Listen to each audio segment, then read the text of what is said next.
lead director of the Center for Positive Organizations, and we're really glad to have you here on such a beautiful spring afternoon with no blizzards. This is our last of our 2015-2016 series of Positive Links. And I know it sounds hard to believe because we've had such great sessions over this academic year, but I think we're in for a very special treat today. First of all, though, let me welcome you all here, and let me see, do we have any people who are joining us for the first time at Positive Links? All right, quite a few people. Welcome. Welcome. I'd also like to give a welcome to those that are viewing this through our live stream. We welcome you too.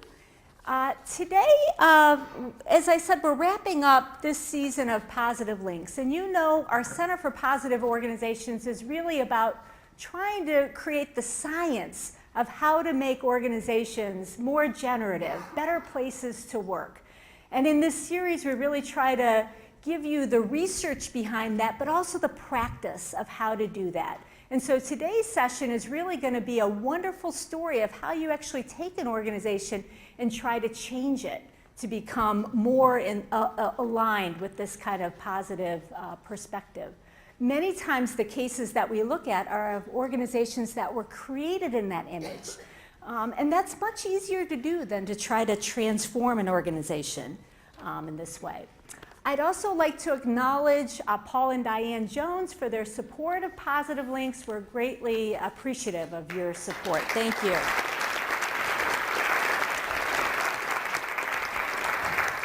Now, you know, one of our goals in this series is to build community. And boy, we sure have a full house full of community today.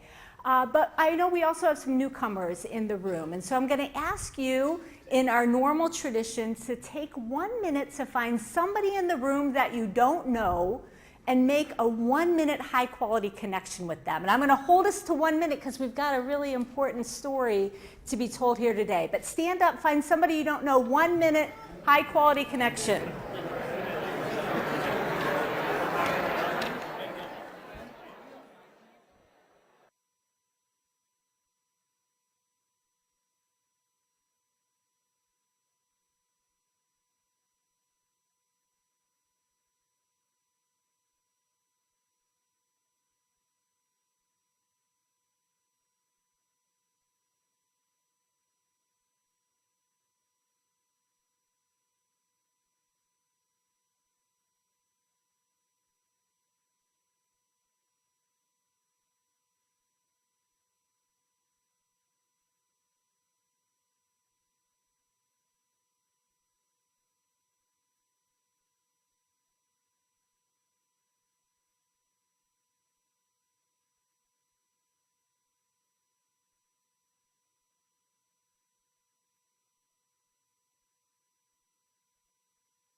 If you can take your seats, we'd like to get started.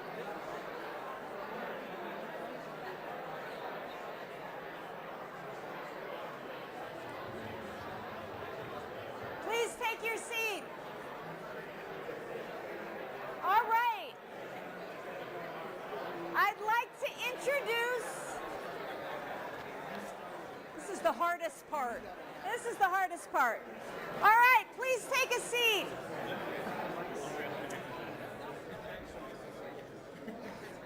I'd like to introduce our very special guest of honor today, Alison Davis-Blake. She's the Edward J. Fry Dean of the Ross School of Business. She's an expert on strategic human resource management and organizational design with her most recent research around contingent workers and the future of work. She obtained her PhD from Stanford And prior to joining Ross in just 2011, it seems like it's been much longer, Alison, with all the things that have been accomplished in such a short time. Before coming here, she was dean of the Carlson School at the University of Minnesota. And before that, she was in the dean's office at the Bacombe School of Business at Texas at Austin and on the faculty at Carnegie Mellon. So that's kind of her official resume, and you can see very, very high level. I want to just say a few personal words about what's impressed me most about Alison, and that is her courage. So when Alison arrived here, one of the first things that she did is to really take a close look at Ross and what were some of our distinguishing characteristics, some things that set us apart from our competition, because business schools are more competitive today than others when it comes to attracting students or attracting resources. And so what could really set us apart? And as she looked at the schools, she saw things like the Herb Center on Sustainability. She saw the Tauber Institute on global operations. She saw the Zell-Lurie Center on Entrepreneurship. She saw our Center for POS, Positive Organizations. She saw the Sanger Leadership Institute. In each case, there was something that was unique about what they were offering to the world. And she gave that unique, distinctive capability a name, and that was positive business. And that took some courage, because if you're going to give an identity to your school, you're also saying what we're not going to do. And so Alison had a lot of courage in creating this vision. And last fall, I had a chance to be part of a team that wrote a case that documented this transformation. And it was really impressive to see how many different parts of the institution came together around this new mission for the school. But rather than me telling the story, I think it would be much more powerful to hear it from the architect, Alison Davis Blake herself. So please give a warm welcome to Alison.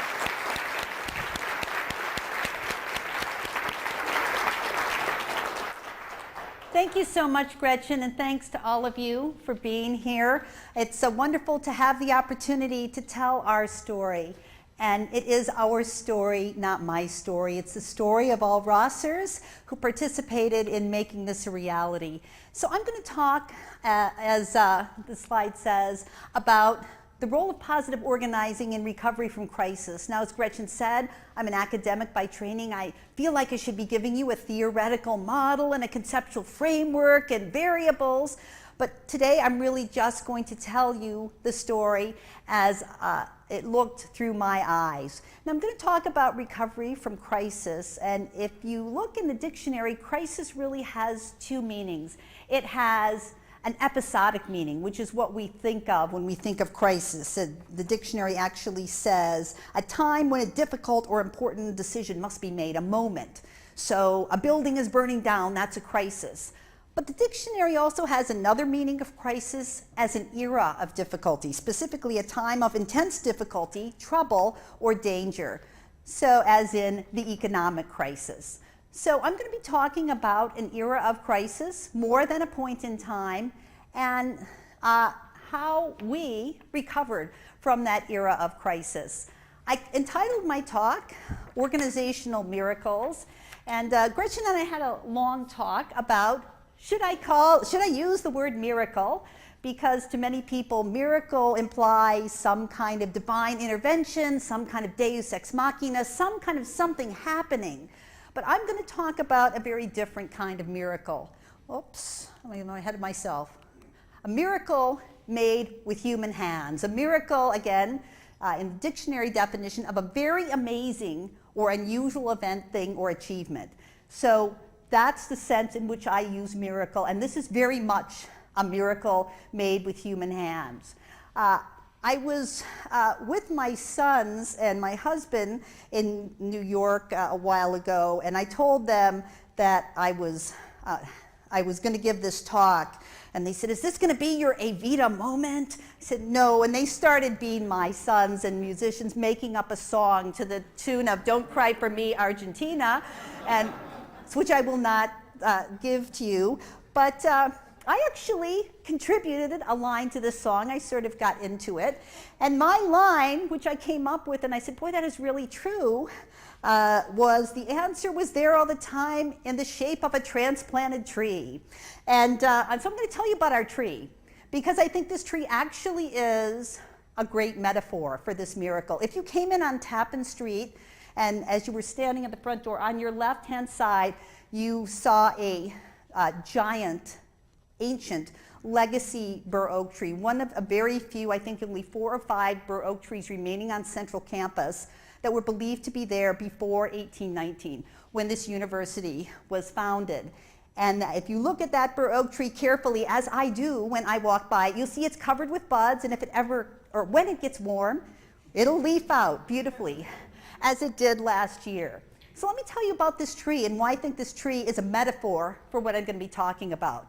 That tree didn't always sit there. It didn't sit there till about 18 months ago. That tree used to sit over there where there's a building. And I can tell you when I came here, that tree was sick before we even started construction. That tree was yellow. That tree was kind of had cracks in the bark. It did not leaf out all the way. That tree was sick. And why was that tree sick? That tree was sick because it didn't get enough sunlight. That tree was sick because people were shortcutting and making paths over its roots. So that tree was already having some problems, and then we developed this idea for this much needed construction project, and it became very clear that the project was going to go very, very close to that tree, so close to its roots that we were advised that it would kill the tree to put in the project. So we had a choice. So the tree was not only sick, now it was in imminent danger. One choice was to just chop it down, and believe me, there were many people who wanted to do that. And Al Catrone, who's here with us today, brought me a great idea. One theme through this talk is all the great ideas came from other people. That's so true. But I'll try to give credit to the people that architected these things. Al said, we could move that tree. I said, really? We could? You could do that? And so actually there are companies that move trees, and we decided that the tree actually represented something that was very important, taking care of our environment and our history and honoring the past, and those were all important values we had. So even though it was not entirely 100% popular, we made a choice to take that tree out of danger, to move it to where it is truly flourishing today. So I'm going to show you a quick video about what we did and how we did it, but just keep that in mind, because that's the story I'm going to tell you about the Ross School, a school really in imminent danger, and we took some really unique and extreme steps that weren't always popular to get the school to where it's flourishing. So I'm going to show you, we'll roll some video with Al Catrone himself talking about what we did and why. It's been here a long time, and we kind of do that right from the beginning because it's such a gorgeous. That's the tree been in around front. A while, and obviously from the start, the thought was to preserve it, and then when we knew that might not be possible to do, then we thought, well, what can we do to honor it? And from there, the story kind of took off. In our initial drawings, we weren't going to have to construct into where the tree was. The realities of budget were such that we couldn't do as much on the far end of the complex as we had originally hoped. And for the first time it hit us, we're going to be building awfully close and maybe even on top of where that gorgeous tree is. As we vetted it through the community, clearly it was a preference to transplant it rather than to destroy it. And then we started thinking, wow, this sounds a little bit like a purely Michigan thing to do, which is to, kind of preserve the history and plan for the future and provide an education for the whole community as we did it. We've been in business since 1976. We've probably moved 25,000 trees. Of those, several thousand of them were larger than this tree. Our historical success rate's about 98%. So in terms of whether it's going to live or not, I'm very confident it's going to be perfectly fine. Environmental design kind of rose to the top pretty quickly as one that had done this type of tree before in our environment with success, and was really anxious and willing to work with us in whatever we needed to do to make it happen and be successful. We'd like to come in as early on as possible to root prune the tree. What that does is that allows the tree to regenerate new feeder roots off of those clean cuts, so that when we come back later, and moved the tree, it's already begun to regenerate roots. And so it's kind of healed in place, if you will. Now it's moving week. We will begin inserting airbags beneath the outside edges of the pipe platform that will allow us to very slowly lift the tree up enough so that we can then insert a multi-axled set of trailers that are run by remote control. And then we will slowly drive the self-propelled vehicle up and out of the hole. Some folks were very much for this to happen, some folks not so much. So we tried to be sensitive and allay everybody's concerns relative to moving the tree. We realized that there's an important part of our community that wants to preserve our history, and this tree is a part of our history, right here in the middle of our complex. We talk here at Ross all the time about action-based learning being one of our pillars of education. And so to go through this process and say, students, this is how this works in the real world. You're going to have a lot of people who are going to have stake and interest, and they're a part of your community, and you have to respect them. More so than any other project I've ever been a part of, I feel like I'm a living part of this community, experiencing it, delivering it, and I could think that I will come back in 15, 20 years from now, look at that and be able to talk about it and still feel really, really proud about what we've done here. So just keep that metaphor in mind. For those of you who are Rossers or are members of our university community, after a lot of conversation with the university actually agreed that we can install an interpretive sign talking about the symbolism of this tree and the meaning of its movement to our community, and I really hope that's going to be in place before commencement. So look for it soon. The story, I think, will be told in perpetuity about why we did this and what it meant to us. And I kind of wanted the sign to say to certain people who will remain nameless who said it couldn't be done, but we decided to be a little more positive than that, because there were a lot of people who said this absolutely can't be done, and I just got to say they were wrong. Now to our story, that story of kind of imminent danger and a really need for a totally novel, unexpected, very difficult, and not always popular solution. So I'm going to talk through 4 things. What was the crisis that we faced? What did we do? What happened? And what lessons we learned. So the crisis, I came as dean in July of 2011, and the provost at that time was Phil Hanlon, a mild-mannered mathematician. And when he presented me with the offer to become dean, he said, I just have to tell you, here's the job. You need to do 5 things. These 5 things are, by the way, I need to let you know this school is bankrupt. It has a huge deficit. It has a $40 million deficit on about an $80 million top line. So you got to fix that. And some of that deficit is structural. So you need to fix that. The school hasn't had an examination of its mission and strategy. So that really needs to be clarified. You need to look at your competitive set. Some of the academic programs, particularly for undergraduates, haven't had a look in a long time, and those need to be looked at both from a curricular and a co-curricular standpoint. Faculty and staff morale is low, as you would expect in a time of this much stress. And by the way, the Ross School is always at war with Central. Make peace. So those were my marching orders. Those were the small tasks that I had to accomplish. And for reasons we can discuss later, I decided, yeah, I'm going to take this on, and it's worth taking on. So that was our crisis, and I think the thing you want to understand is that was on multiple levels. It was strategic, it was socio-emotional, it was financial. So the typical prescription for crisis management, if you go to any book, if you Google crisis management, you're going to find these prescriptions. What you should do in a crisis is create a small team. Everyone should have something to do, and you should control information very tightly. For a crisis of this magnitude, I didn't think that these prescriptions would work. So one of the things that I had to grapple with is, could an alternative approach that turns these prescriptions on its head be effective? And we chose together as a leadership team an alternative approach, and I think you'll see it was effective, but that was a huge risk. So what did we do? What was our alternative approach? We did 5 things. I'm going to tell you what those are, and then I'll talk about each one of them very, very briefly. Oops. The 5 things, first, there is a lot of research on pay secrecy and secrecy in general in organizations, that when things are secret, people overestimate problems. If pay is secret, people overestimate what the gap is between their pay and others' pay. And just common sense, people cannot do anything about problems they don't know about or that aren't clear to them. So a first step was to shine a light on the problems and see things as they really are. Our second step is to honor the past. I think that is so important because this school had so many good things, and it was important that we build on strength because strength was there to build on. Then we had to and chose to really create broad engagement around an overarching purpose, and that purpose came from honoring the past.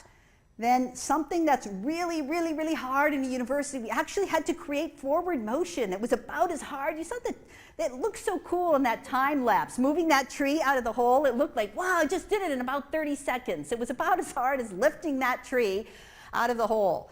But create forward motion and move from the idea of something might be possible to it's actually probable, to it's actually here, it's actually present. And very important, something, one of the many lessons I learned along the way is we documented and celebrated our progress as a community, which very much helped our forward momentum, just like that tree moving down the sidewalk. So I'm going to talk a little bit, just really briefly, about what we did in each of these 5 domains. So when I came, before I actually was here, I did a lot of talking with people, and one of the things I heard is, oh, I've heard there's a deficit, I've heard it's this big, it's that big. All the numbers were wrong and they were way too low, but one of the things that everyone said is, what does it mean? Are there going to be layoffs? Are we in trouble? Are we going to lose our rankings? Are we going to recruit any students? It was just, there were so many rumors flowing, so I told the provost one of the things that I feel I need to do first week of class is I'm going to stand up and talk about what this real financial situation is. And I'm inviting you, like a mandatory invitation to my boss, to be with me. And graciously, Phil came and brought his vice provost for budgetary affairs, Martha Pollack. So, and somebody that I need to acknowledge, Sean O'Neill, who's here, our CFO, just did masterful work in helping us kind of not only understand what happened and why it happened, but put it in really understandable terms. So we had a school-wide meeting, and we said, here is the deficit. It is $40 million, which I will never forget the audible gasp when that slide went up. Here's how it happened. There were a lot of rumors. Oh, it's all exec ed. Not true. That was a piece of it. It's all the executive MBA. Not true. It's a piece of it. So we parsed it out into kind of 5 major causes. But most importantly, we said, we believe we can clear this within 5 years, and laid out a general plan about how to do that that did not involve layoffs, that didn't involve a lot of cuts, because I really believe you cannot cut your way to greatness, but that involved generating growth in revenue while containing expenses to take ourselves out of the deficit. And I remember very distinctly at that meeting saying everyone needs to be a part of this, because we have to grow revenue and people are going to have to figure out how we do that with our academic programs. But there's one thing everyone can do today. If you're going to make an expenditure, and in a big organization like this, lots of people make expenditures every day, I ask you one thing. If you're going to make an expenditure, please find out, is that expenditure in your budget? And if it's not, don't make it. I know that sounds like, duh, right? But that wasn't our practice, and it's commonly not the practice in many universities. I coached many university managers who don't work with budgets very well, and I've asked them essentially, how do you know where you are if you don't have a budget? And I've heard essentially the answer, well, it always just works out. Well, sometimes it doesn't work out, and given that we're in a not workout situation, everybody really needs to be aware. And you know what? I was thinking, I don't know, this is kind of a lame thing to ask people, but it's really important. People did it. And not only did people do that, and they did it all across the school, people did something else. They said, oh, I see the situation. Now I'm going to ask myself when I'm making an expenditure, is this prudent? Do I really need to do it now? Could I achieve my purpose in another way? People did that voluntarily all across the school, And as a result, our expenditure patterns actually were much flatter than we had projected because of all the people that participated. So our first step was really simple. What's going on? What is the nature of our crisis? This was so important. And I've got to thank Wally Hopp, who's here, our Senior Associate Dean for Faculty and Research, for really leading this and developing the critical insights that I'm about to share with you. So one of our charges was stop being bankrupt and get healthy. Talked a little bit about that. Another charge was have a clear strategy. Where should your strategy come from? It should come from competitor analysis, which we did in depth. But once you know what your competitors are doing, you've got to understand what you're doing and how you fit in the competitive landscape. Where's your strength? And we really started by asking our faculty and staff to describe the best in us. And those descriptions formed the basis of our strategy. Wally is like the very best with graphics. If he were giving this talk, it would be way better than anything I'm showing you. So Wally did a lot of things to portray the way that people were thinking about what's the best in us. We had some brainstorming sessions where people just free associated what's the best in us, and we parsed those in various ways, and we created ultimately these word clouds that were things that were similar that we finally gave name and voice to. You may see flags around the school that have these 4 words: positive, analytic, boundaryless, and action. Those became our 4 pillars of our strategy, and our mission statement to develop leaders who make a positive difference in the world derives from that. So we developed, again, with Wally thinking about this as a steering wheel, and notice in here in the center, this leading in thought and action was our prior tagline, and we didn't abandon it because that was still very important to us. Instead, what we said is that's embedded in these 4 things we're doing. So the way that we thought about this is that on this axis here, we put boundaryless at the bottom because we felt very strongly we were embedded in this great university and we wanted to cross boundaries. We're embedded in the world of business and we want to cross boundaries across the globe. But our true north is making that positive difference. But how do we do that? It's one thing to say we develop leaders who make a positive difference. How do we execute? And that is the essentially horizontal axis in thought and action by having rigorous research, very clear thinking, and action-based learning and an action-based approach. So we honored that past of thought and action, but added to it really where are we trying to head by leading in thought and action. And one of the things then we did as we developed this vision is we not only articulated it to ourselves, we articulated it to the world. And John Trierweiler is here, our Chief Marketing Officer. He's really the architect of this, the man who made me get hair, makeup, video so many times, and we're still talking to each other. So I'm going to show you one of our probably most recent articulation of how do we talk about leaders who make a positive difference in the world. This is actually our most watched video of the many videos we've started putting up on our website. It gets about 2,500 views per week, and it should be here, right? It should be here. But you know what? It's probably, I'm one slide ahead of myself. So let me just kind of go back and say, after we honored history, we said we got to get people engaged around this. And 3 things happened. One is the video that I'm going to show you in just a second.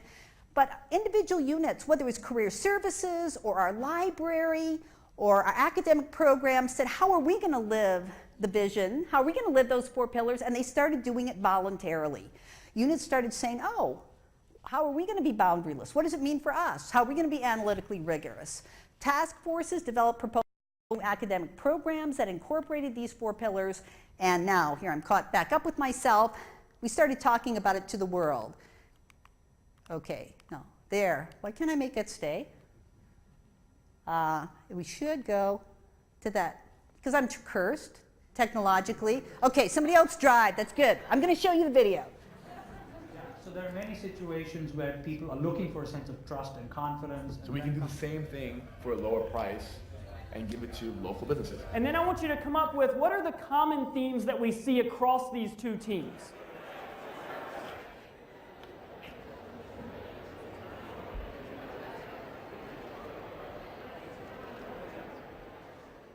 What is the purpose of business school? Businesses control more resources and influence human well-being more than most governments and almost any nonprofit. Our role is to prepare students to assume leadership positions, and therefore every student who comes through our doors will learn 3 things. First, how to create economic value. Second, how to create great places to work where people are thriving. And third, how to be a good neighbor in their community, in their nation, and in the world. At Ross, we call that positive business, and it's core to our mission and educational experience. That means that from day one, our students carefully consider the role of business in society. Then, through innovative leadership development experiences, they're prepared to assume leadership roles both while they're with us and throughout their careers. Through action-based learning, inside and outside of the classroom, our students learn to combine theory and practice so they can be effective leaders from the first day on the job. And finally, they're surrounded by the brightest minds in business and at the University of Michigan. This is what makes Ross the best place to develop business leaders of the future, leaders who will make a positive difference in the world. I invite you to join us and become one. So I will say that after we started articulating this, our applications actually skyrocketed last year. They were up 31% in a year when our peers were about 3%, and we added another 6% on top of that. So this has really resulted in people flocking to us who resonate with this message. It's not everyone in the world. If you want to be mean, go to the University of Chicago. They have ads out there that basically tell you that. So we just are speaking to a different audience. So once we have this vision of what is possible, we have to do that hard thing. We have to lift the tree up out of the hole. We have to actually create forward momentum. And this was really took a lot of energy by many people. We had many people, faculty, staff, students who helped us work on new academic programs. And one of the things that we implemented is, any of you who are from the university tradition know that you cannot implement a new academic program without a vote of the people, a vote of the faculty. And often that can mean that nothing happens, because what will happen is you go into a faculty meeting and people will raise objections. So you go back and revise your plan, but then people raise more objections. And they just kind of stay there for sometimes forever. We adopted a different approach. We said we're going to post kind of the discussion points before the faculty meeting. We're going to hear the feedback. We're going to come back like with a revise and resubmit, and then we will take a vote. This was something, again, Wally architected. We're going to take a vote. We're going to take it electronically. Everyone can vote, but we're going to take a vote, up or down, on whether we should do these things. That was so enlightening to me, because I think Wally, again, can attest to this. So many times I came out of these meetings, I was like, we're doomed. We're doomed. This is going down. And not only is it going down in flames. We're going to get like 10% of the vote. We never did anything with less than 80% of the vote, and usually at least 2/3, if not more, participation. And most things we did got 90% of the vote. So that taught me an important lesson about sometimes it's really hard to know where the center of your community is. When you have forums, just allow lots of different people to have a voice, it's hard to find the center. So using that process, we were able to actually implement a lot of things very quickly. New degrees, a minor in business, new BBA curriculum, starting an extension of our executive MBA in Los Angeles. We have quadrupled the number of undergraduates in 4 years who are having an international experience, doubled the number of MBAs. Amy Byron Euler is here. She had another brilliant idea. I talked to her in a really vague way about some places that I've been. We've had a mechanism for involving staff. It was really just kind of this amorphous, unformed notion. And she said, yeah, let's form this staff involvement group.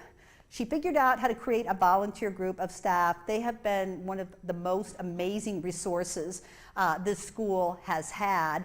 And under Amy's leadership, I do attend the meetings, but really, as I say, deans do no real work, and the staff involvement group will testify to this. This is kind of a little, and I won't go through all of this, this is a visual representation of everything the staff involvement group has put in place. We started out with kind of modest goals, sort of testing, well, can we actually do anything? We started out saying, one thing I'd implemented is, let's have all staff meetings, and the staff involvement group wisely said, we can make them better, and they did. They implemented 2 great ideas. Let's showcase one group from the staff, and let's showcase a student. The student always brings people practically to tears. Amazing ideas. Let's start talking about our culture. Let's develop some groups where we can share ideas with each other. Let's implement crucial conversations training so we can deal with conflict that's inevitable as we're changing. I mean, I could go on. This is a whole menu of things really architected and put in place by Amy and the HR team and the staff involvement group, and I'll show you the results of that.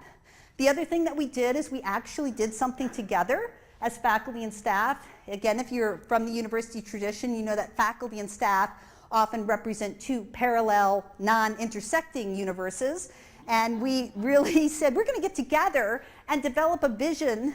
If we're going to say we're develop leaders who make a positive difference, we want to have a positive work community. We worked with Zing Train to develop a vision that had, I'm going to read these to you so I get them right, 4 attributes that we wanted to live.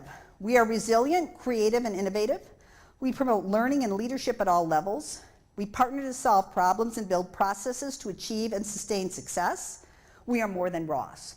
That's a vision we built together over several meetings, and then that vision actually led more kinds of things that the staff involvement group did that we brought to the faculty. So we actually started moving forward.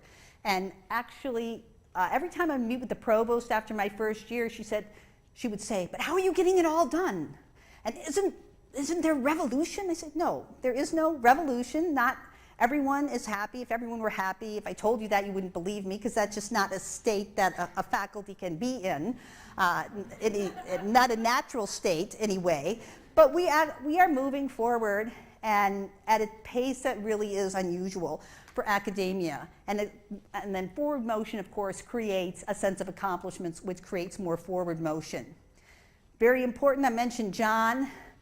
I honestly, left to my own devices, I never would have done a lot of this, candidly. I certainly wouldn't have celebrated progress. I'm someone who doesn't even like my picture taken, so the idea of we're going to have public celebrations was a little bit not where I would have gone, but they were so important. John and his team helped us do that, and we celebrated not only inside, but we started celebrating to the outside world. You know, in the interest of time, what I'm going to do is show you a video that our staff made, our staff created. One of the things that we started was a staff onboarding program, and a lot of the onboarding is to our culture and to what positive business means. And this is a video our staff made to show new Rossers what it means to work at Ross. So if we could just run Welcome to Ross.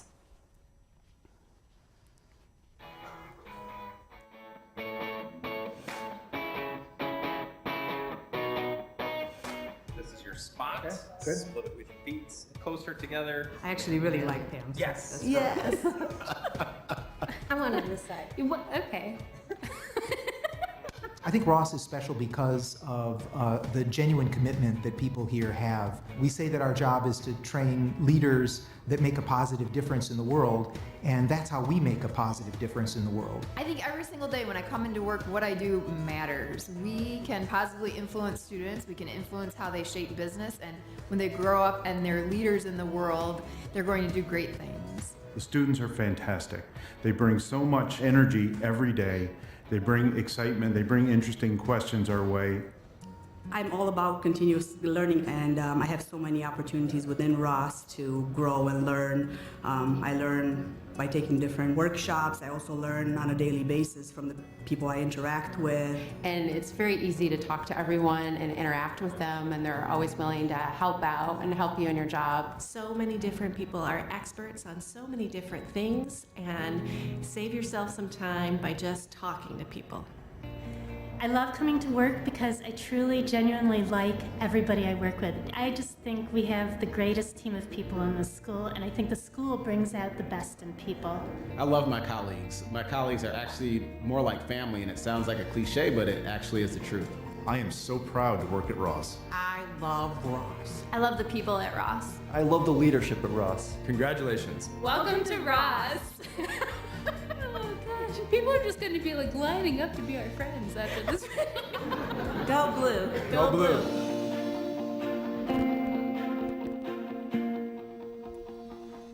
That kind of energy, again, coming from our own staff, reflects why we've become, not surprisingly, an employer of choice on this campus. And not only did we talk with ourselves, with the university community, we started telling the world through our website, through earned media, through lots of media interviews, through social media. I'm not going to spend too much time on these statistics. We launched a new web page where we develop leaders who make a positive difference in the world. And what is the purpose of business? The video you just saw are prominently featured, really driving a lot more traffic to our web page, just up 38% in the last year, and people are telling other people about it. We did a lot of media interviews. This is me talking to the Financial Times about positive business. We currently are 4th in media coverage, even though I assure you that 3 schools above us have orders of magnitude more of media budget than we do. People really wanted to hear this story, and now we've started, you're all tweeting now, right? We started tweeting and Instagramming, and this brings about 9% of people who come to our website come from these sources, and really growing our followers. So telling the world has proved to be very important. So what happened? I'm going to talk about what happened and what did I learn and what did we learn.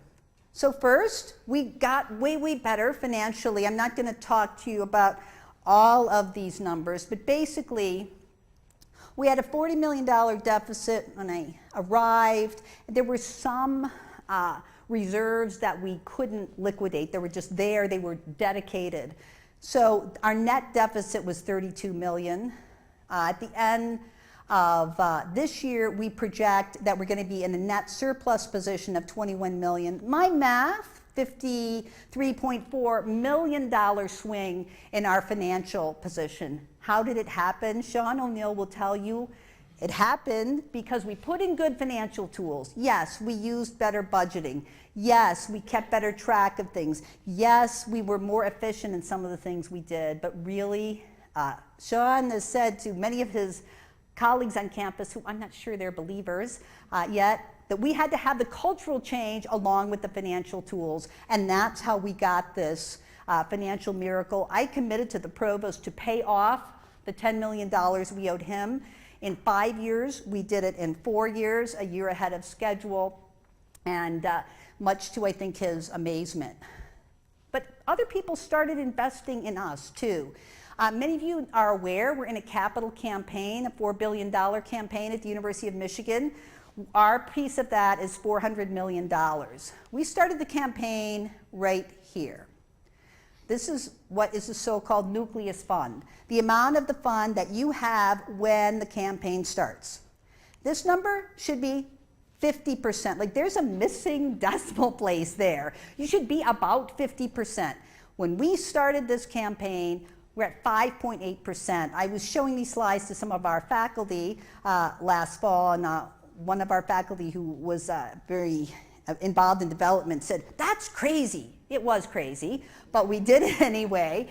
And so when we started the campaign, in terms of percentage progress, we were the very last of 36 units that are tracked. And those 36 units are all our schools and colleges, and they range from things like the Mathai Botanical Gardens to Student Life.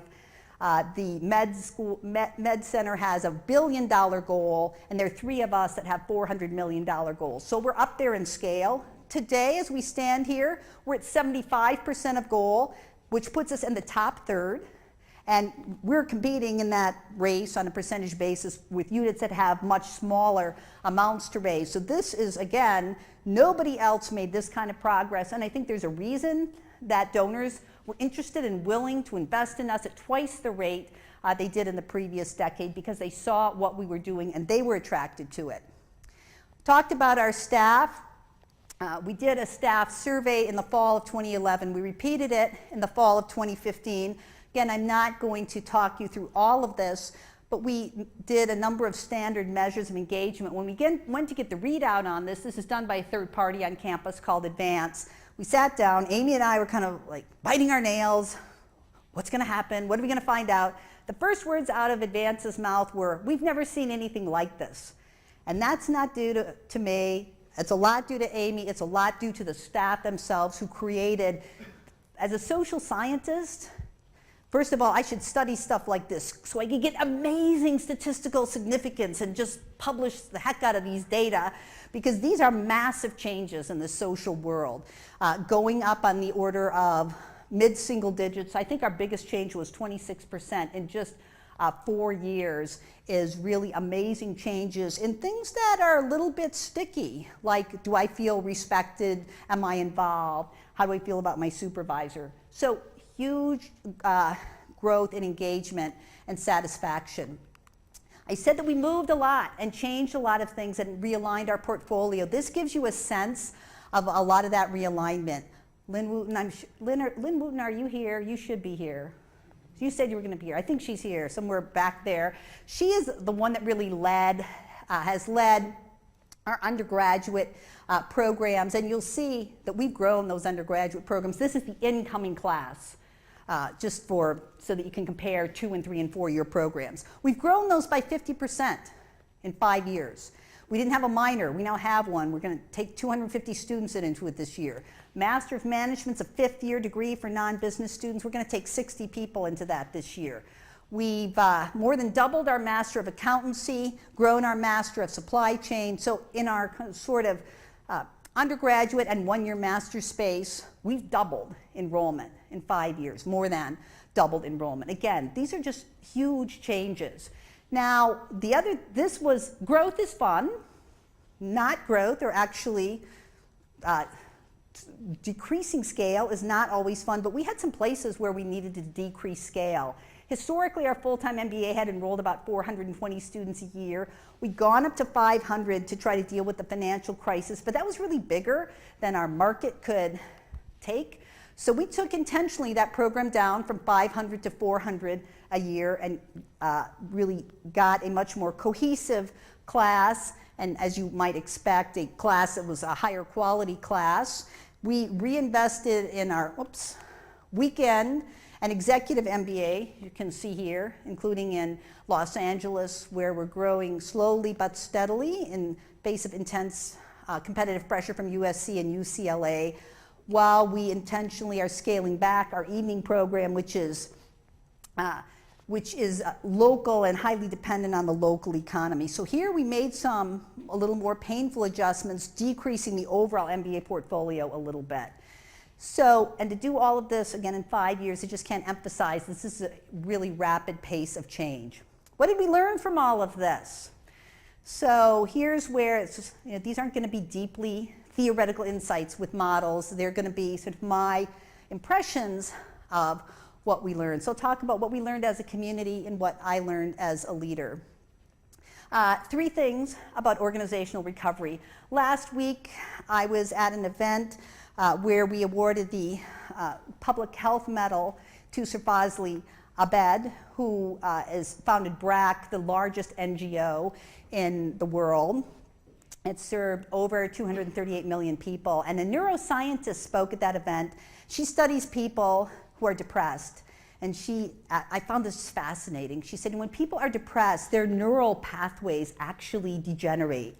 The connections in the brain actually go dark. And that's why when people are depressed, find it hard to get out of bed, they find it hard to think, they find it hard to be creative. And she said, she hasn't studied this, but she said, I believe when we give people hope, it actually regenerates their neural pathways. And Sir Fosli has done that, and that's how he's generated energy. I certainly saw that. I wish I'd done the MRIs now to prove it all, but we didn't do that. We didn't study people's neural pathways, but certainly one thing that I saw and observed is when we had a hopeful message, even if it was in difficult times, people were able to become energized and to move forward. If there's one thing I learned, it's the power of hope. And the power of an abundance mindset. You know, one of the things that was so interesting is, and we kind of fell into this a little bit through dumb luck, I will admit that, is we said, you know, we cannot go in there and say, there's a crisis of money, there's not going to be enough. If we did that, everyone would hoard, right? If I told that to you, wouldn't you hoard? You probably would. We went in and said, we have enough. We have enough if everyone will be prudent. And because we said we had enough and more. So going in with an abundance mindset about our financial resources was very powerful. I took, as a leader, throughout the school, we took a lot of chances on people that had never done anything like what they were doing. And by believing that we had enough talent, we actually discovered talent we didn't have. We also, and this is again Wally's doing, said our strategy and our mission is a very big tent. And I hope many of you will come to the Positive Business Conference, you'll see that we have faculty participating from every single academic area. And we've been able to shape and create our message about positive business in a very unique way by having such a big tent. And finally, this is something I really believe in, the importance of critics. Your critics have something important to say, and we got better because of people who were critical. And in an academic setting, it may be not too hard to find people who are critical. I'll just say that. But let me give you a really concrete example. When we first were trying to develop our positive message, some people said, but what about money? What about making money? Is this like we're throwing away making money? And that was a really good thing to think about. And in fact, we incorporated the idea that economic profits are the foundation of positive business, because you can't create a great workplace and you can't do anything else for the world if you're not economically profitable. That idea came from people who said, but wait a minute, I don't agree with this. That idea came straight from them as a really good one. What did I learn as a leader? Some of you may be old enough, you've seen Field of Dreams, maybe a couple people out there are old enough. That was a saying in that movie, if you build it, they will come. That's what I kind of thought leadership was. You create something great and people will flock to it. One thing I learned personally is if you come, they will build it. If you come and say, this is a great place, we have great resources, we're going to do something great together, the other people around you will build it. And that is exactly what happened. And I hope that what I've talked about makes that clear. Second point, and I'm still kind of working on incorporating this as I'm thinking about our story. You're going to work really hard in a crisis to change the crisis, but as a leader, I think it's really important to let the crisis change you, to allow yourself to become a different leader than you were before, to really learn from the experiences you're having. So some of the things that I told you about the power of hope, if someone had told me hope's the most important thing you can give people, I would have said, yeah, whatever, that sounds like some kind of Pollyanna saying. I really believe it because I've lived it. That's the way that I've changed. And then it's Michigan. So we have to say the team. But I have a very, I think, different take. When we say that in athletics, it's about a team of a fixed size. And I think one of the things is that that I've learned as a leader is you need to expand the team. We have had the most amazing leadership team I've ever worked with. That would be kind of the people who are day-to-day charged with implementing our miracle. But they engaged people around them in sort of an extended team. And ultimately, as I said, in our financial miracle, all of our Rossers became part of the team.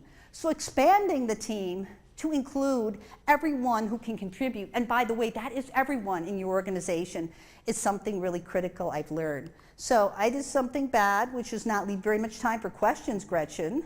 So You may still take some. I have been permitted to take a couple of questions, so I did at least and on time. But I'm happy to take a couple questions if there's anyone out there who wants to ask a question, or we can go to the break.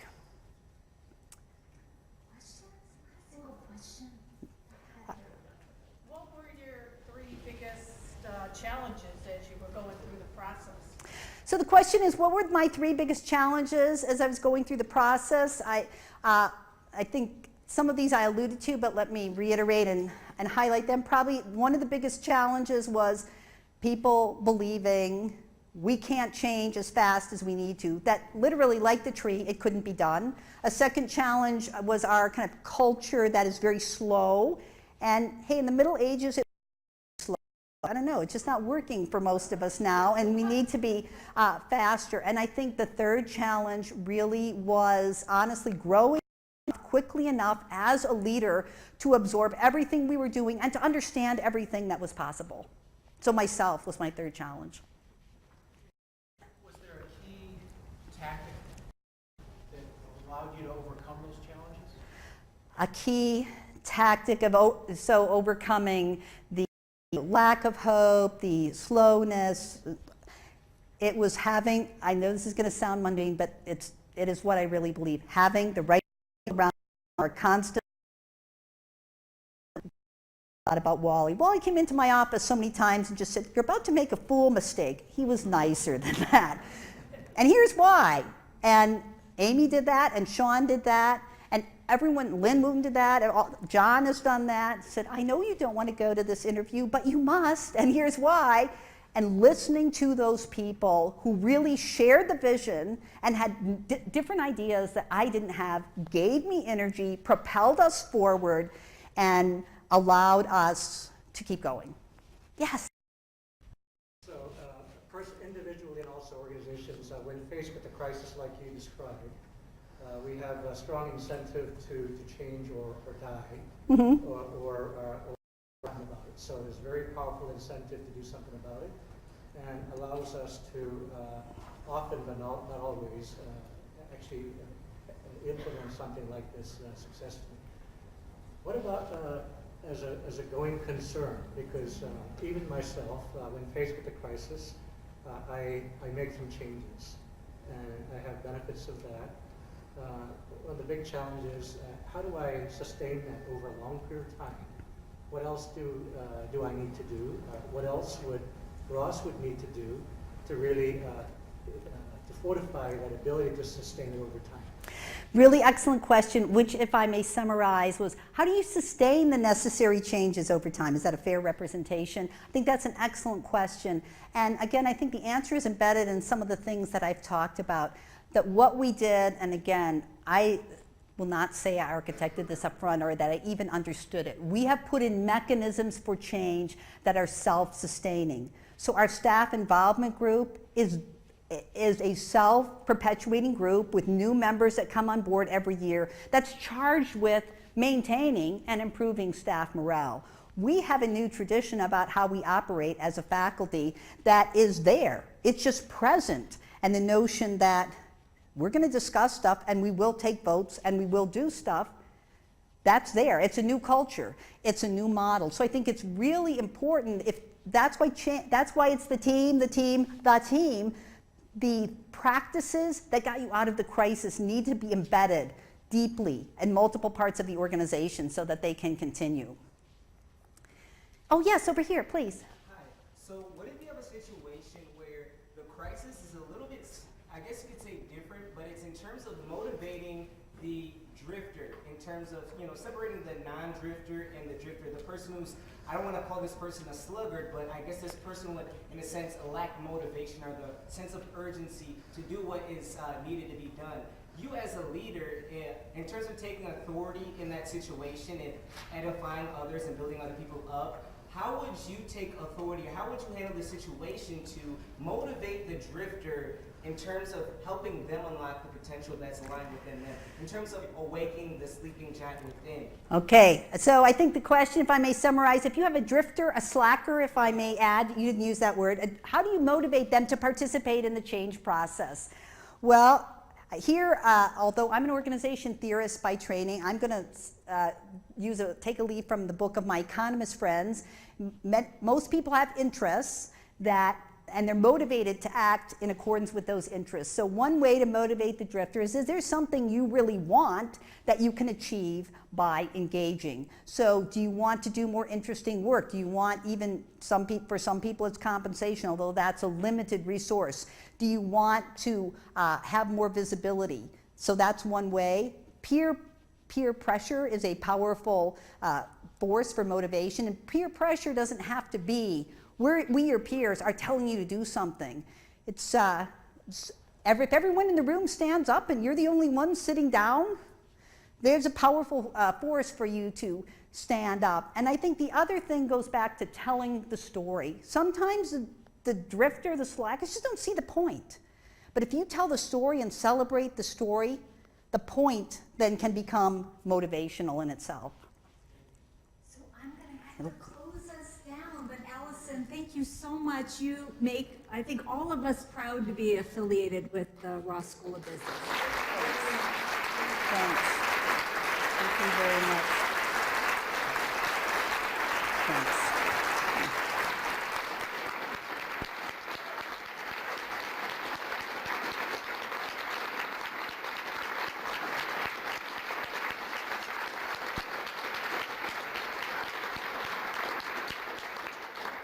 Thank you so much for coming. What a great grand finale to a wonderful Positive Link series this year. Just to whet your appetite for next year, we have some great talks in process, including one by David Cooperrider, the developer of Appreciative Inquiry, and Adam Grant, who's currently again on the bestseller list for this time his book called Originals. So definitely be keeping an eye out for our schedule as it comes out later this summer. Right now we have a reception out in the hallway. Please join us. If you had a question you didn't have a chance to ask Alison, she'll be outside for a few minutes. And again, thank you, Alison, for such an inspirational talk.